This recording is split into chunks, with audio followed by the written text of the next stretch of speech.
Hey, so it's me coming to you from London, England, and I got off a plane earlier this morning, and I had a really long flight.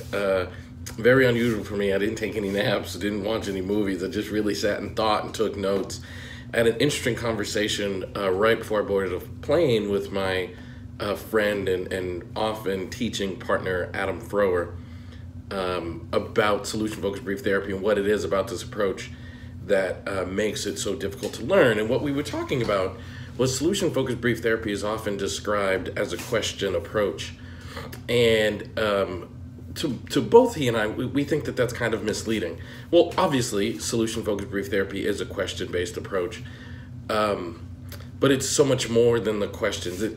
I guess the best way to say it is solution-focused brief therapy isn't about knowing what to ask, because that's easy. We could easily teach you the miracle question and exception finding and desired outcome questioning and intensity questions and all these things. We could easily teach those things. The hard part and the art is about knowing what to ask next. So when you ask your question and the client gives a response, the hard part and the art of this approach is knowing what to ask once you have the client's response and what question fits best in which setting. That's really what makes this approach so difficult to learn, is that takes practice, and that takes time, and that takes honing.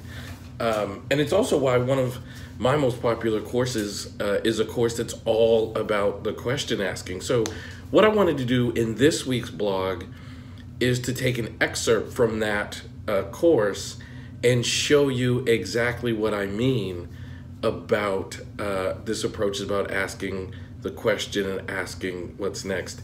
I got a volunteer to help me do the demonstration, so let's get into it.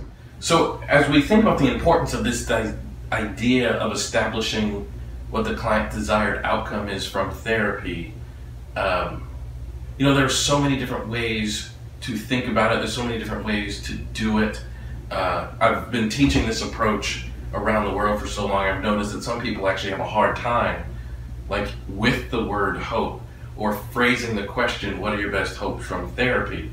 And these might seem like subtle changes, but they make huge differences in the flow of a conversation.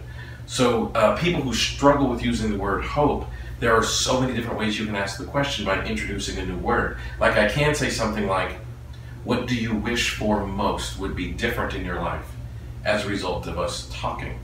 And just changing that one word from hope to wish can somehow increase the answerability and increase the therapist's confidence in answering the question or asking the question. And again, these might seem like really subtle differences, but they help the conversation flow and not feel like you're just using a technique upon a client. People often say, like, if you just ask your client in every single session, what do you best hope from our talking, what do you best hope from our talking, does it feel repetitive to them? And you know, maybe it does, who knows?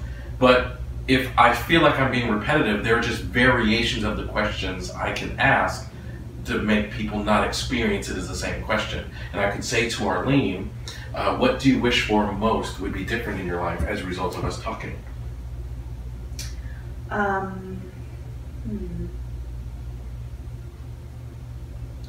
I probably wouldn't be as nervous as I am about my new job. Okay. Instead of nervous about this new job, you'd be excited. Okay. So if excitement were to happen for you as a result of us talking, you would think that was a good thing. Mm-hmm. So again, just by asking her what she wishes for most, it has an ability to shift her from thinking about the problem to thinking about change and what she desires and the outcome she's looking for in her life, which in this case is to be excited about this upcoming change that is happening in her work life. So there you have it. I mean, this approach to do that kind of work, it really takes time and effort. So what I'd like to invite you to do is head on over to the website 101nextquestions.com. Right now, at the time that we're doing this recording, that course is open. I only open it once per year, so I thought I would take this opportunity to let you know that it is open. head on over to 101nextquestions.com and you'll learn all about the course. You'll learn all about learning how to ask these questions, when in the session to ask these questions, what to do with the client's response from your questions. I mean, this really is the most comprehensive, robust course I've ever offered. The 2018 edition of this course is crazy. And, you know, it's something I'm excited about. The bonuses I threw in with this course, it's pretty significant. So I hope you found this blog useful, and I hope you would be interested in taking this course. If you're watching this video and the course is not available, meaning it's after the 2 days that it's currently available, just join the waiting list and I'll let you know the next time we run it in 2019.